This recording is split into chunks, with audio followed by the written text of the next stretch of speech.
Araw po ng Linggo, November 24, sa loob ng Cotai Arena nitong Venetian Macau, na isa sa mga pinakamalaking hotel at casino sa China, masasaksihan ng buong mundo ang inaabangang Clash of Cotai, ang pagtatapat para sa bakanting WBO welterweight title ng Amerikanong si Brandon Rios at ang ating pambansang kamao Manny Pacquiao. Isa sa mga tiyak na pagtutuunan ng pansin ng buong boxing world ang muling pag-apak sa ring ni Pacman matapos ang dalawang sunod na pagkatalo. Ang pangako ng pambansang kamao, muli siyang babangon, kaya naging puspusan ang kanyang pagsasanay.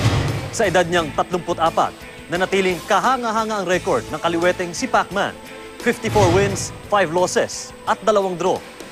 Di naman pauhuli ang mas bata at mas matangkad na si Rios na may 31 wins, 1 loss at 1 draw. Walang duda na kritikal ang napipinto nilang laban. Para kay Rios, ang laban na ito ang maaring magdala sa kanya ng iba yung katanyagan at tagumpay sa boxing world. Samantalang para naman sa ating pambansang kamao, sa labang ito umano nakasalalay ang kanyang karera sa boxing. Kaya isang umaatikabong bakbakan ang tiyak nating matutunghayan sa darating na linggo.